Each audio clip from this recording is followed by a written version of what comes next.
और रजत जी, तमाम कट्टरपंथी ताकतें इस शो को देखेंगी और मैं समझता हूं कि उनके दिल पर भी ये तालियां असर करेंगी कि जहां 90% हिंदू हैं, वहां नबी की शान में आचार्य प्रमोद कृष्ण ने अगर 2 पंक्तियां गाई तो उसको दाद मिली है।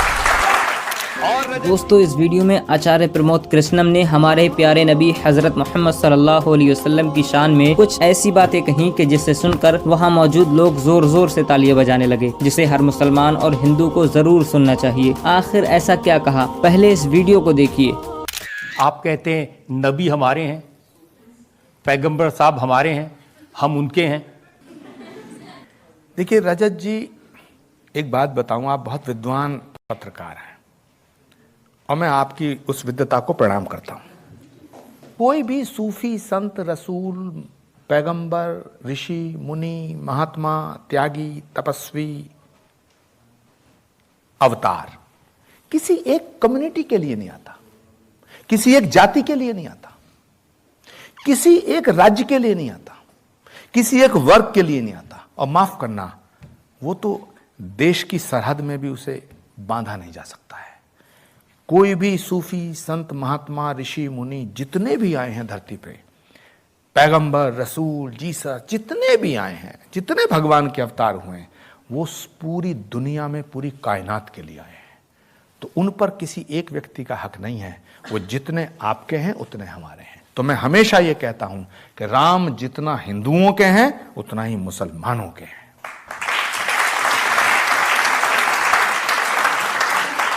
और पैगंबर मोहम्मद जितना मुसलमानों के हैं उतना ही हमारे हैं। इसीलिए, और ये बात मैं जब कांग्रेस के साथ था तब कहता था, आज नहीं कहूंगा, ऐसा नहीं है।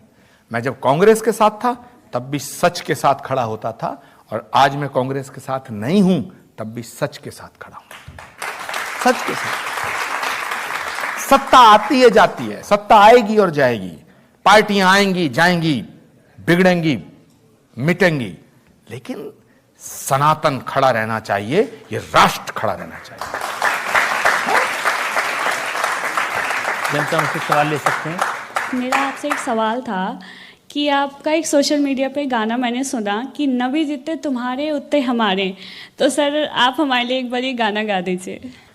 वो मेरे द्वारा लिखी हुई एक नज्म का हिस्सा है जो मैंने प्रॉफिट मोहम्मद साहब के लिए लिखा उनके बर्थडे पे। मैं एक प्रोग्राम में इनवाइट किया गया हैदराबाद में। हैदराबाद का मतलब ओवैसी मत समझ लेना। और सुने, आपकी अदालत जब देखेंगे ओवैसी तो उन्हें भी सुनना पड़ेगा। ये कानों में रुई नहीं लगाएंगे, वो भी सुनना पड़ेगा कि एक हिंदू धर्मगुरु, एक हिंदू धर्माचार्य, श्री कल की पीठ का पीठाधीश्वर आचार्य प्रमोद कृष्णम क्या कहता है। और ये मैसेज जाना चाहिए उन तमाम कट्टरपंथियों के मुंह पे तमाचा लगेगा कि जो हमारे भगवान राम के अस्तित्व को नकारते हैं। तमाचा लगेगा कि मेरे सीने की धड़कन है, मेरी आंखों के तारे हैं,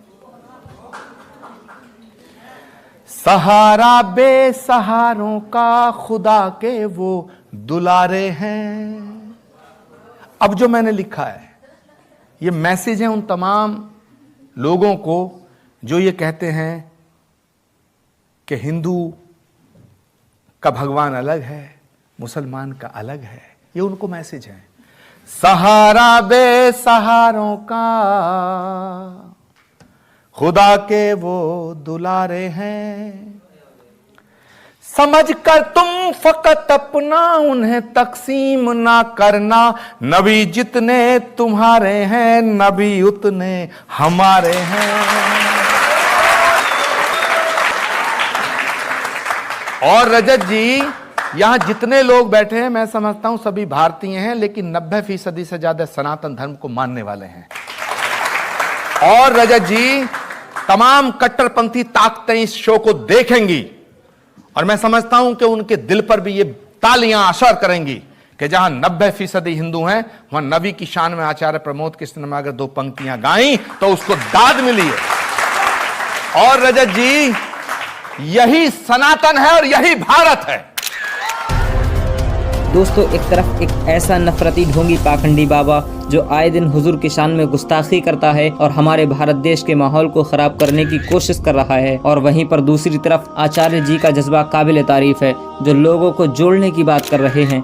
इज्जत उसी की जाएगी जो नबी पाक सल्लल्लाहु अलैहि वसल्लम को अपना मानेगा, चाहे वो किसी भी मजहब किसी भी धर्म का हो, और जो हुजूर की शान में गुस्ताखी करेगा उसे हरगिज़ बख्शा नहीं जाएगा। इस्लाम और तमाम मजहब इंसानियत और एक दूसरे को इज्जत देने का दर्स देते हैं। इस्लाम ये सिखाता है कि अपने मजहब के साथ दूसरों के मजहब और अकायद की भी इज्जत की जाए। हर इंसान को अपनी इबादत अपने तरीके से करने का हक है और हमें एक दूसरे के अकीदे का एहतराम करना चाहिए ताकि भारत में अमन और भाईचारा कायम रहे।